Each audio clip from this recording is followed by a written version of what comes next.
let's move it to Leicester City hosting Arsenal in the first game of the weekend. Pressure on Arsenal in some respect too.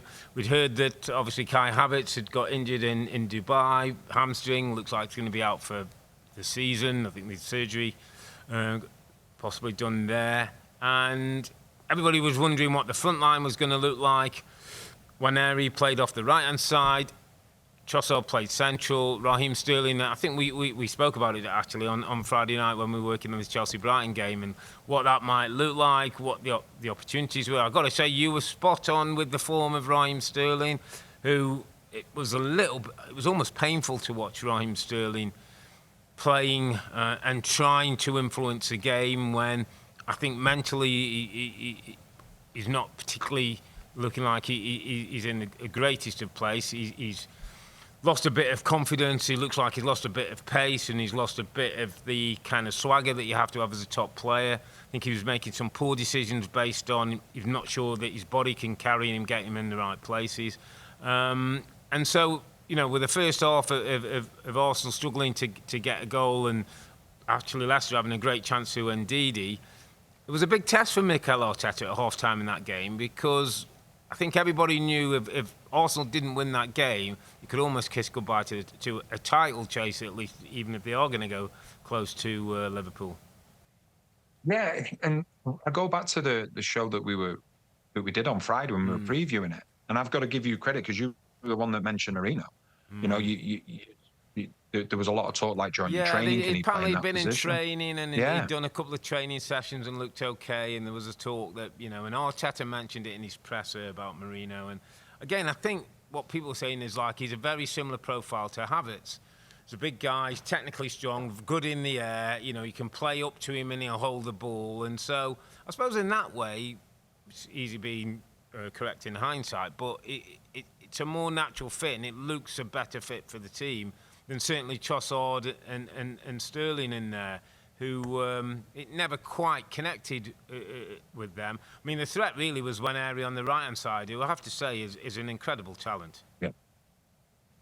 Yeah, he is. But I think when you're looking at this game against Leicester, and you have to bear in mind the opposition as well, is that you're going to play a team. You're playing a team that's trying to stay in the Premier League. Yeah.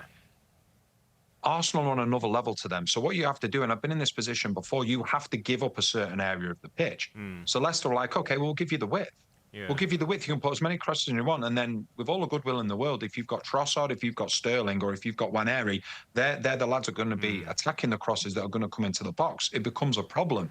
Yeah. And I think Arteta looked at that and went, right, okay, we have Merino, 6'2". Yes, he's the closest to Havertz that they've got. The players are comfortable in the way that Havertz plays. So bring a player that can play that type of style as a centre forward. But not just that, we can take advantage of the space that we've got out wide. And it's no surprise that both the goals he scored came from crosses. Yeah, for sure. I mean, it's one of those situations where it could be like whether luck or design. Merino now till the end of the season might give them a whole different look.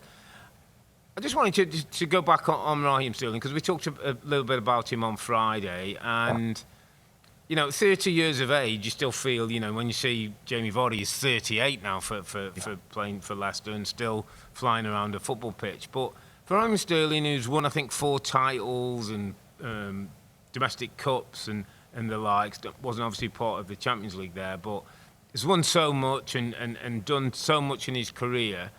I'm just trying to think about him, the realisation, Dan, that all pros have at some time in your career where you realise you're not going to be able to be playing at the level you were and the way you were because things have caught up on you. And now Raheem Sterling started very early in his career. And I always remember somebody telling me, coach back in the day, you only have so many games in your body. And if you start too early sometimes, you can be done by 30. And if you start a bit later, or sometimes you have that a bit of an extended period. And I just wondered, like, with Raheem Sterling and that feeling, just trying to explain to maybe some of our listeners and that, the effects of the realisation and the knowledge that, those great days are probably all gone now. It's so difficult because as former players, unless you've had your career finished through injury, we've all been there. And, you know, from Raheem Sterling's situation, is it the fact of that he's not playing on a consistent basis? Yeah. Is it the fact of, you know, like you quite rightly said, he started so young. But if it is that point where his body now is changing, the worst thing for any footballer is that your head is telling your body to do something that it can't do anymore. Yeah. Because that's what it is. I remember the day that I retired. Like I promised some real close childhood friends that I would play for my local team, play a few games there and see out the rest of the season. And there was a 50-50 challenge. I didn't go into it because I didn't want to get hurt anymore. Yeah. And I came off the pitch and that was me like, right, I'm finished now, I'm done. And with someone like Raheem Sterling, we know what an unbelievable player he's been. He's been so sharp, been so quick, everything about him. At times I thought he was very, very underrated. Now, what happens is, and we've seen it over the years, I remember you go back to Ryan Giggs, when his pace started to go, he made himself a central midfielder. Yeah. So different players can do different things. But I just think with Raheem Sterling at the moment, he's probably been brought to Arsenal to be sort of this game changer from the bench, going against tired defences later in the game. But now he's finding himself in a starting position when he's not had much game time. So that in itself, as you get older, takes time to get going until you get back into the rhythm. So it's a really, really difficult one. But if it is at that point where, you know, his body's changing now, it can be so difficult to accept for any player. Hopefully that's not the case. Yeah. Listen, it may not be, and there may be 4, 5, 6 good years left of playing at the top level. But I just thought watching him and seeing him in his body movement, as you say, it wasn't an easy watch for him. It was a bit frustrating at times, and obviously, you know, his face when he came off, and then Merino comes on, and I'm sure he's delighted that he's part of an Arsenal win, but, you know, not playing your part yourself, we all know, is one of those things. So, listen, he may have a role to play off the bench. There still might be some high notes for Raheem Sterling on his career, but certainly a good day in the end for Arsenal, and maybe they found a striker. Maybe Mikel Merino saved them $70-80 million, which they would have spent on the window and the striker. But let's wait and see. But I heard Arteta after the game just saying, like, they're really enjoying the challenge, and it's their job to keep Liverpool honest. And I thought those were really two really honest, frank things to say. I mean, they've just got to keep going and hope. You know, these next 3 games for